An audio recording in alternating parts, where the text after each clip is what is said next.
যে ডক্টর তাকে বাঁচাইছে ছোটবেলায়, অ্যানিমে শেষ হইতে হইতে সেই ডক্টরই তাকে মারার জন্য পাগল হয়েছে।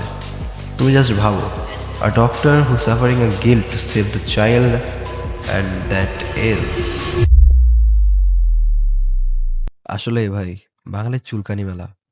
উপরে লেখা রয়েছে do not watch this video, কিন্তু ভিডিও তোমাদের দেখাই লাগবে। তো চলো ভিডিওটা শুরু করা যাক। গাইজ অতিরিক্ত ঠান্ডা লাগার কারণে অনেক বেশি খারাপ অবস্থা, তো ignore the fucking words. What do you think about a monster? A monster is a devil. তুমি যদি মাকিমা, লাইট ইয়াগামি, আয়ানো কোজের মতো গ্রেটেস্ট ম্যানিপুলেটরদের ফ্যান হয়ে আছো, then I definitely sure this character fucked your mind. 続きましてフリードリッヒ・エマヌエルの学長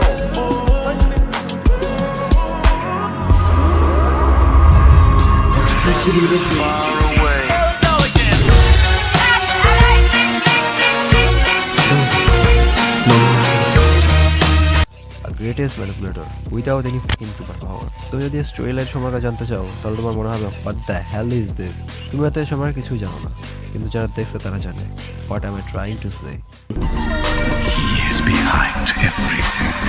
In the shadows, always but soon, very soon, he will reveal himself.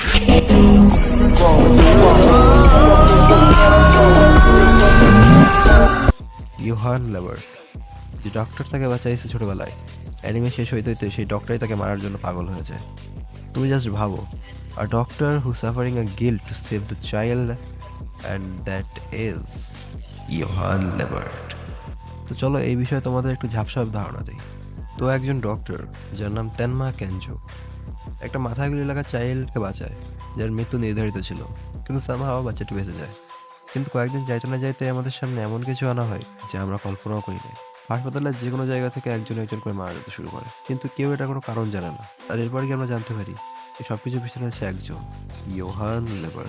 আর এরপর থেকে শুরু হয় ডক্টরের রিগ্রেট ফিলিং, যে ভাবতে শুরু করে কেন আমি সেদিন যে বাচ্চাটাকে বাঁচালাম। কারণ তাকে বাঁচানোর পর থেকেই তার লাইফে এল লেগে যায়। যে ডক্টর তেনমা ফার্স্টের দিকে এমন ছিল, লাস্টে আস্তে আস্তে সে এমন কিছুটা হয়ে যায়। যে বাচ্চাটিকে সে বাঁচিয়েছিল সে হয়ে যায় আ মনস্টার। আর অ্যাট দ্য এন্ড সেই ডক্টর তাকে মারার জন্য তার উপরে গান ত্যাগ করে থাকে।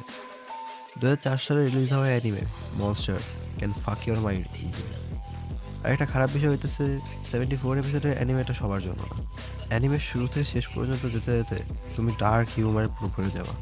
অ্যান্ড মেক শিওর দ্যাট তুমি যদি 10 থেকে 12 এপিসোড অ্যানিমে পছন্দ করো তাহলে তুমি এটাকে ছুঁয়েও দেখো না, কারণ এর জন্য তোমার অনেক বেশি পেশেন্স নিয়ে বসে থাকা লাগবে। তোমরা শুধু 3 এপিসোড পর্যন্ত ওয়েট করবা, পরে টাইম স্কিপ তোমার মাইন্ড ব্লো করার জন্য এনাফ। আর এরপর থেকে তুমি এর সাথে এমনভাবে হুকড হয়ে যাবা তুমি না চাইতেও এটাকে ছাড়তে পারবে না। আর তুমি এরপর থেকে আন্দাজা পেয়ে যাবা আমাদের মেইন ক্যারেক্টার ইউহান লেবার কত বড় একটা ব্যাডাস ম্যানিপুলেটর।